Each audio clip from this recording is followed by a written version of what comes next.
Buenas tardes. Agradezco también al maestro Cristian Badillo, director general de la Fundación Conciencia Nacional para la Libertad Religiosa, por su trabajo y compromiso en la promoción de la libertad de conciencia y libertad religiosa y por la invitación a este segundo Foro Interamericano de Colaboración y Diálogo Interreligioso.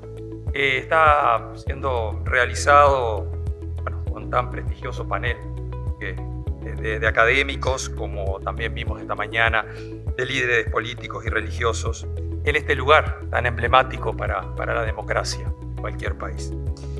En cuatro puntos voy a dar mi visión de la relación entre libertad de expresión y libertad religiosa, intentando hacerlo en el contexto latinoamericano, desde un abordaje principalmente jurídico, como venimos haciendo. Primero, el contexto del tema. El contexto es un contexto de libertades en conflicto. Conectar la libertad religiosa o los sentimientos religiosos, como se lo llama, con la libertad de expresión nos sitúa en dos campos concretos. El primero es asegurar que pueden expresarse libremente las creencias religiosas. Y el segundo, ese sentimiento religioso pueda ser criticado o negado. También eso es libertad de expresión. El espacio público y su uso está previsto también para negar el fenómeno religioso. Ejercer la libertad de expresar cosas que pueden ser ofensivas para otras o ser entendidas como ofensivas. Pero lo que no puede ser utilizado del espacio público es para ofender. La libertad de expresión ejercida en cualquier contexto no debería utilizarse nunca como una herramienta para la injuria, para la discriminación, la violencia física o moral, o el odio ya en sus extremos, contra una persona o un grupo religioso. No se trata esto solo de una cuestión jurídica, es una cuestión de convivencia en una sociedad donde prima el derecho de igualdad. Ninguna constitución que respete la dignidad de la persona humana reconoce un derecho al insulto. Una cosa es la crítica y otra cosa es la injuria, el agravio y más aún el odio. Frente a esto, a este conflicto de libertades, constatamos que nuestras legislaciones, en general, una ineficiencia práctica de los tipos penales, que generalmente están representados en ciertas figuras jurídicas como la profanación, escarnio, ultraje, ofensa, el culto, que son muy objetivas pero muy limitadas. Por eso, para algunos hoy en día, la importancia que tiene la naturaleza de la religión ante el ataque tan amplio que viene sufriendo de la libertad de expresión, aconsejaría defender el bien jurídico de la religión reconduciéndolo hacia otro tipo de bienes de naturaleza personalista, como puede ser el derecho al honor o la dignidad humana en su dimensión personal. Es decir, me están agrediendo mi honor o mi dignidad.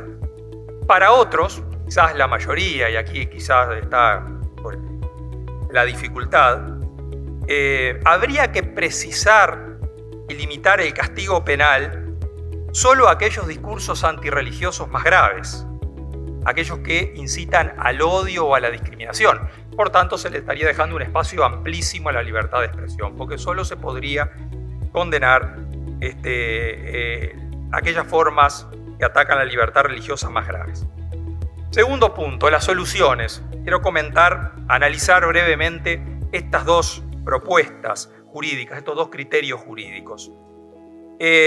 Utilizar un criterio personalista y limitar la libertad de expresión al honor o a la dignidad de la persona para defender los sentimientos religiosos sitúa el tema en un campo muy peligroso, que es el campo de la subjetividad, el campo de la individualidad, el campo del sentimiento, en definitiva, un campo afectivo que es radicalmente dependiente de la subjetividad de la persona. Entonces ahí viene, sí, yo no ofendí, él interpreta que yo ofendí.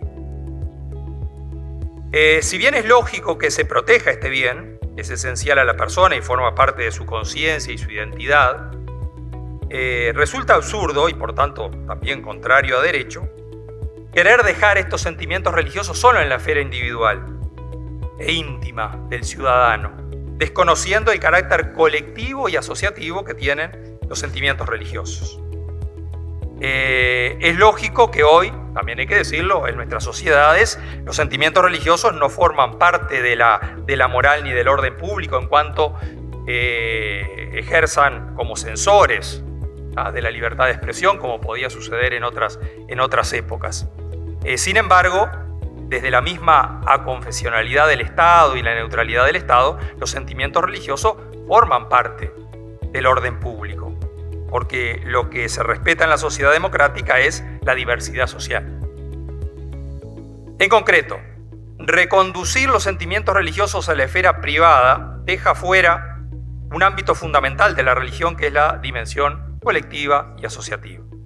Pero además, junto con esto, surge otro límite, otra dificultad, porque una protección de los sentimientos religiosos de modo personalista no defiende las creencias ni las confesiones religiosas. Lo que defiende es a la persona que encarna esas creencias y se siente ofendida, o al grupo por remisión al daño efectivo causado a sus miembros en concreto. Entonces, al no respetarse las creencias en sí mismas, no se debería castigar a los que para ofender los sentimientos religiosos de los miembros de una confesión religiosa hagan escarnio de sus dogmas, de sus ritos, de sus ceremonias o de su forma de vida. El segundo caso en análisis, reducir todo al hate speech, al discurso de odio. Sabemos que la simple crítica religiosa no puede llevar a que se impida la libertad de expresión en la plaza pública, a riesgo de caer en un fundamentalismo religioso, sería el otro extremo. Es decir, si no se puede hablar absolutamente de nada de religión, también estamos en problemas. O sea, que hay un margen de crítica y disenso como fruto de la libertad de expresión. Ahora, el problema es definir con exactitud las conductas difamatorias contra lo religioso, que son cualitativamente diferentes al hate speech. O sea, no podemos reducir todo al discurso de odio. El discurso de odio constituye una figura jurídica mucho más amplia, ya que se comete no solo por motivos de religión, sino también de raza, de etnia, de sexo, de ideología. Es decir, aquí, en el discurso de odio, el sujeto será una persona o grupo de personas individuadas por un criterio determinado que se considera intolerable. En cambio, lo que podemos identificar como conductas de escarnio, difamación o injuria contra la religión, siempre tienen como sujeto pasivo la creencia o el sistema religioso. La cuestión fundamental será determinar entonces cuándo la crítica se convierte en difamación y cuándo la difamación se convierte en incitación a la discriminación, la hostilidad o la violencia. Son grados diferentes, cualitativamente diferentes, no cuantitativamente diferentes. La intención, sin duda, que juega un papel fundamental. En definitiva, lo importante es que cualquier tipo de resoluciones o iniciativas legislativas nacionales e internacionales deberían proteger el pacífico ejercicio de la libertad religiosa de todas las personas y de todos los credos sin distinción.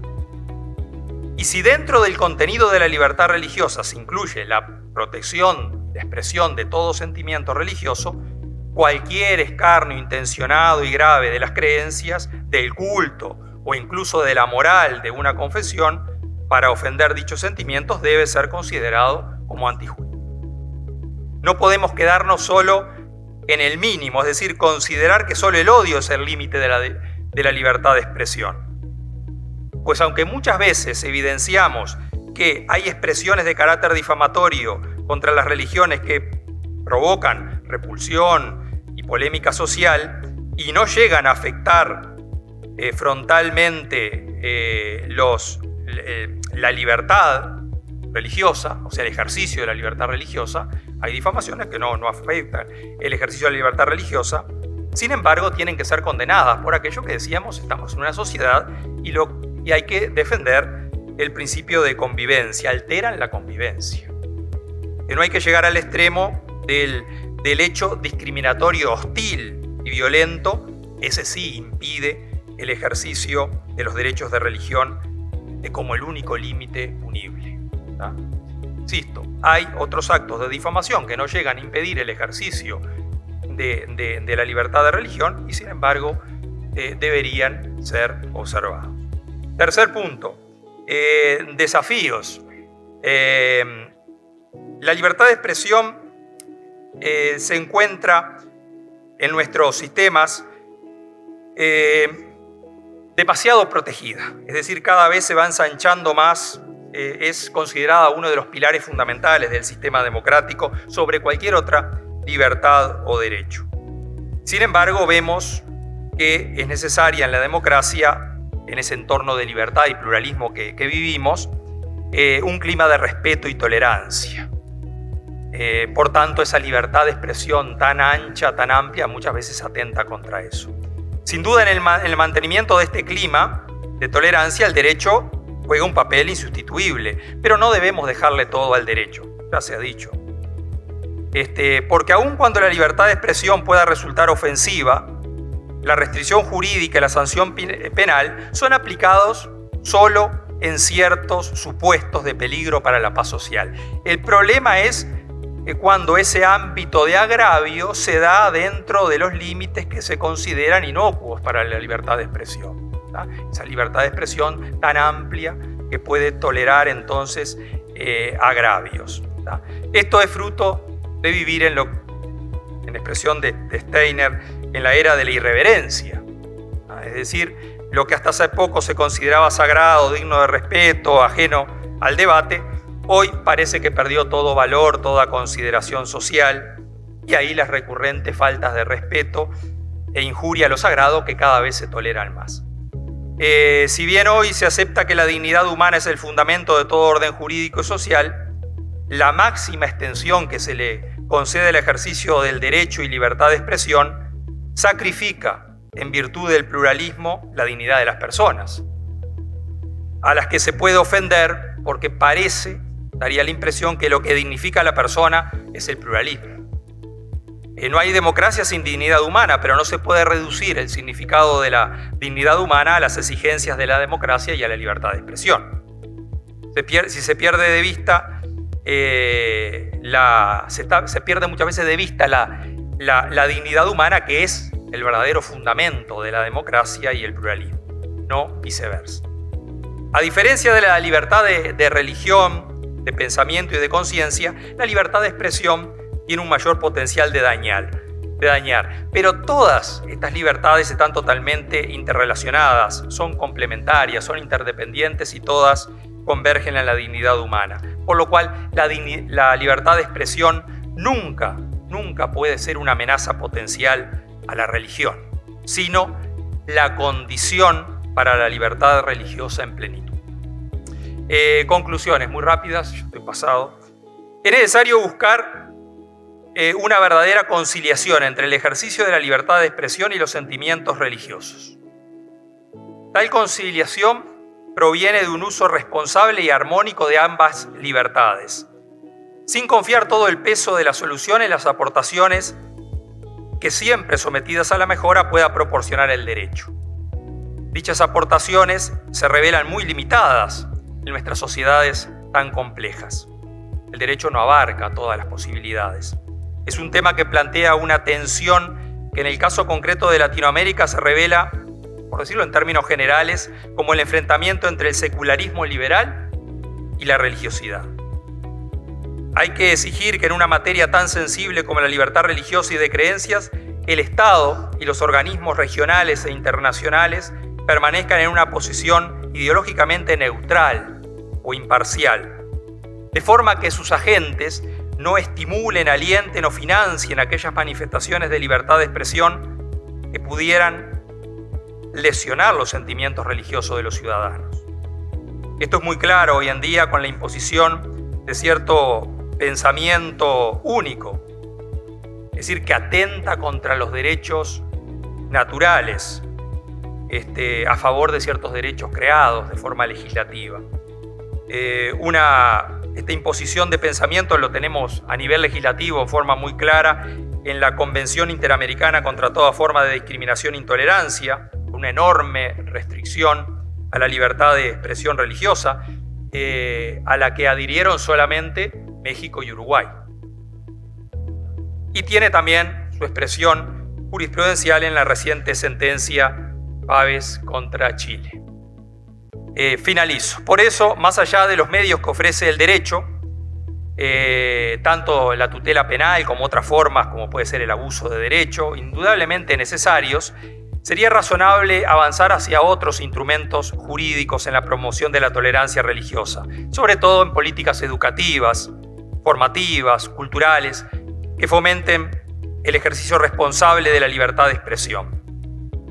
Todo eso en el contexto de una fuerte garantía a nuestros modelos constitucionales democráticos que tienen en la libertad de expresión una base muy firme y de las propias limitaciones que insisto que hay que reconocerle al derecho para resolver en toda su dimensión la problemática actual.